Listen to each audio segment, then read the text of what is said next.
yesterday's banking committee hearing. Tennessee Republican Senator Bill Hagerty. He's also a former board member of the NASDAQ and the New York Stock Exchange. Yesterday, just to start off talking to you, Senator, someone said, really, what are those tools? There's only one tool, and that's tighter monetary policy, which it hasn't even, that subject has barely been, they don't even talk about that. There's a plan to have a plan to talk about it down the road. So what tools are your fears allayed by Jay Powell? What tools is he talking about? Well, I think they're going to meet at the end of this month. They've got to talk about further balance sheet expansion, which has actually been a great enabler of massive stimulus spending, and also rates. I think he's got a longer-term view on rates, as he indicated. I really encouraged him to look hard at what's happening, though, in the real economy. If you take a look at what's happening right in my home state of Tennessee, try to buy a house in Nashville right now. The home prices are up through the roof. This isn't transitory. There are transitory components of it, certainly having to do with supply chain dislocations, but they talk as though this is some sort of pig in the python moment. What you see, though, are inherently inflationary policies coming out of the Biden administration right now. From day one, they came in and canceled the Keystone XL pipeline. They forbade drilling on federal property. What that does is it raises our cost of energy. Everything that people in Tennessee have to buy needs to be transported. People drive to their jobs. People are feeling inflationary components of this throughout. And then when you have massive stimulus spending underway at a time that our economy is improving, you've really got to take a very hard look at the long-term impact of this. And I think that what we're seeing is an increase in government dependency, subsidization of unemployment, which makes Chairman Powell's job very difficult on the unemployment mandate. So we really need to be focused on inflation. That's an insidious tax that's being imposed on every American. I'm very concerned about it, and I think Chairman Powell acknowledged that too. We've been having this conversation all week, and as you've got obviously some great experience in the financial markets with the NASDAQ and the New York Stock Exchange. And our question was, we've already done a lot in terms of monetary policy. We know that. And you're right, in terms of fiscal policy, we forget we've done quite a bit of stimulus in the middle of the pandemic. And now we're talking about, logarithmically more or exponentially. Yeah. I think that's the inverse. Exponentially more. Could inflation go up based on the prospects for this happening? Because are you convinced we're going to get another $3 trillion? Are you convinced any of that is ever going to become law at this point, Senator? Well, as you know, inflation can be a self-fulfilling prophecy.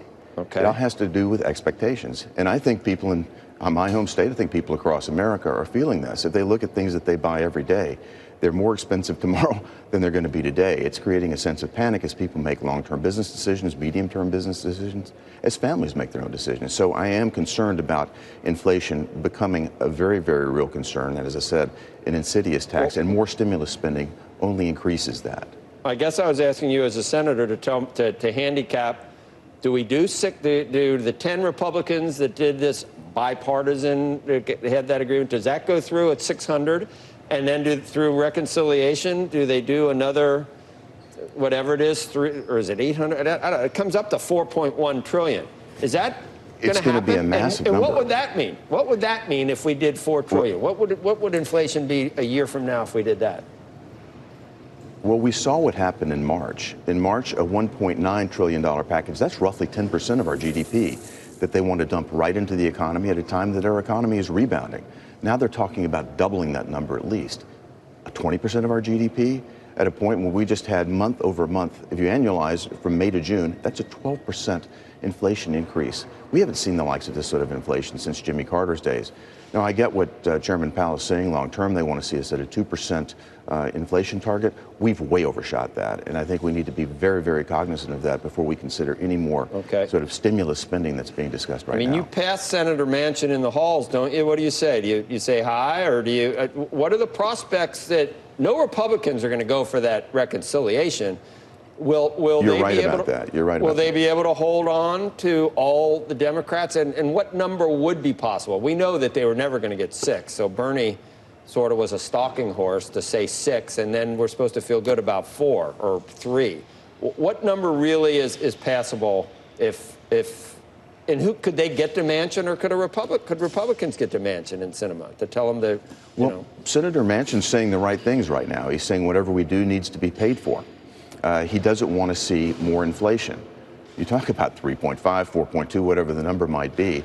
Both of those are going to lead to rampant inflation, and there's not a way to pay for it. Sorry to interrupt, Senator, but the pay for it comes with its own set of problems. You're going to raise the corporate taxes. Indeed. You're going to, I mean, that's what that makes it okay to spend another $4 trillion if you, you know, take your pick, raise capital gains taxes, do, you know, I don't know, wealth taxes, whatever. Everything's on the table.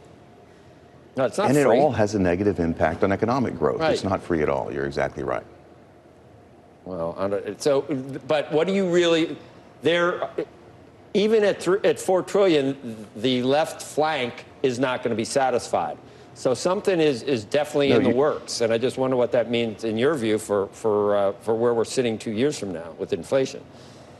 Well, what they want to put through, and whatever they want to call it, is essentially the Green New Deal.